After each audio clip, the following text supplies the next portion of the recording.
فرش التراب يضمني. سمجھ لیجئے یہ جزوی اطاعت نہیں، اس پر تو اللہ کا غضب بھڑکتا ہے. افتؤمنون ببعض الکتاب وتکفرون ببعض، کیا تم ہماری شریعت، ہماری کتاب، ہمارے قانون، اس کے کچھ حصے کو مانتے اور کچھ کو نہیں مانتے؟ فما جزاء من يفعل ذلك منكم الا خزي في الحياة الدنيا ويوم القيامة يردون الى اشد العذاب. جو کوئی بھی یہ طرز عمل اختیار کرے گا اس کی سزا اس کے سوا اور کچھ نہیں ہے کہ دنیا میں انہیں ذلیل و خوار کر دیا جائے اور قیامت کے دن شدید ترین عذاب میں جھونک دیا جائے. وَمَا اللَّهُ بِغَافِلٍ عَمَّا تَعْمَلُونَ، اور اللہ غافل اور بے خبر نہیں ہے تمہارے کرتوتوں سے. He knows you through and through. وہ جانتا ہے، وہ تو تمہاری نیتوں کو جانتا ہے. ان اللہ لا ينظر الى صورکم ولا اموالکم ولكن ينظر الى قلوبکم واعمالکم. اللہ تمہاری صورتوں کو اور تمہارے مالوں کو نہیں دیکھتا، وہ تمہارے دلوں کو اور تمہارے عملوں کو دیکھتا ہے. یہ حدیث کے الفاظ ہیں. تو یہ جو جزوی اطاعت ہے یہ اطاعت نہیں کہلائے گی، بلکہ یہ تمسخر کہلائے گا، ڈھٹائی کہلائے گی، استہزاء کہلائے گا، دین کا مذاق اڑانا کہلائے گا. بات سمجھ رہے ہیں کہ نہیں؟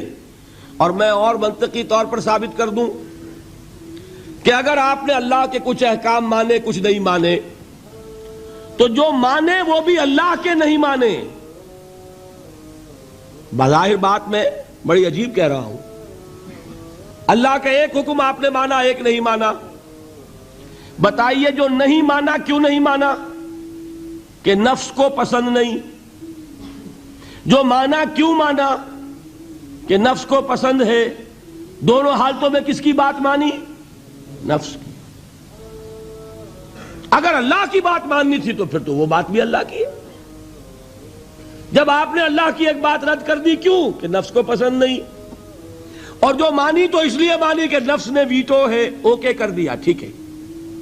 تو اصل آپ کا افسر کون ہوا؟ نفس یا اللہ؟ اللہ کا حکم ہوتا تو جو حکم ہے وہ ماننا پڑے گا.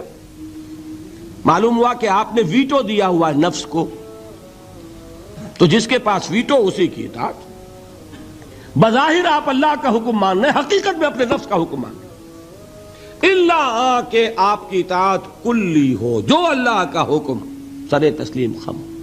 ہاں یہ ہو سکتا ہے وقتی طور پر کوئی خطا ہو جائے، جذبات کی رو میں آپ بہہ گئے، غلطی ہو گئی.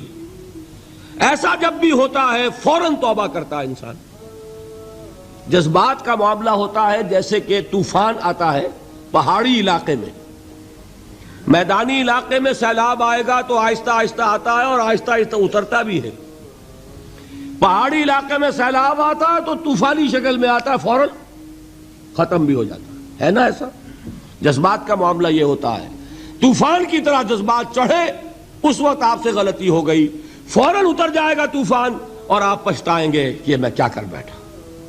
فوراً رجوع کریں گے، فوراً توبہ کریں گے. ایسے شخص کی توبہ کو قبول کرنا اللہ نے اپنے ذمے قرار دیا ہے. انما التوبۃ علی اللہ للذین یعملون السوء بجہالۃ ثم یتوبون من قریب. اللہ تعالیٰ کے ذمے ہے اپنے ایسے بندے کی توبہ قبول کرنا جو کہیں جہالت میں، نادانی میں، جذبات کی رو میں بہ کر غلط کام کر بیٹھتا ہے لیکن فوراً ہی توبہ کرتا ہے.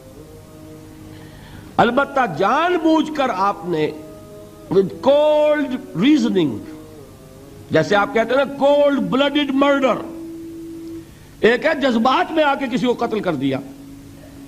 آپ کا کوئی ارادہ نہیں تھا، آپ جا رہے تھے، جاتے ہوئے آپ کا کنگا لگ گیا کسی کو، وہ اللہ کا بندہ ایسا غسیل نکلا اس نے ماں کی گالی دے دی آپ کو، آپ کا چڑھ گیا پارا اور آپ نے جو اس کے ایک رسید کیا مر گیا. تو کیا آپ کا ارادہ تھا اس کو قتل کرنے کا؟ نہیں تھا.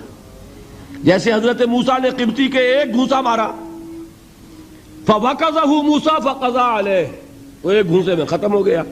کیا موسیٰ کا ارادہ قتل کا تھا؟ نہیں.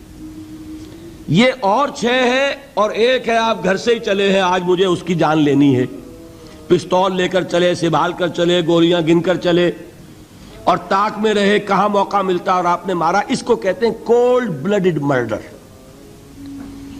اسی طریقے سے ایک گناہ وہ ہے جو سوچ سمجھ کر ہوتا ہے. وہ گناہ کون سا ہوتا ہے؟ اجی کیا کریں، کام نہیں چلتا، سودی کاروبار تو کرنا ہی ہے. یہ جذباتی بات ہے؟ نہیں، یہ آپ کی سوچی سمجھی رائے ہے. روکھی سوکھی نہیں کھانی بھائی، کھانے پراٹھے ہی ہیں، لہذا سودی کاروبار کیے بغیر چارہ نہیں. یہ تو سوچی سمجھی بات ہے بھائی. یہ ہے وہ گناہ. یہ ایک گناہ بھی آپ کی پوری نیکی کو ختم کر دے.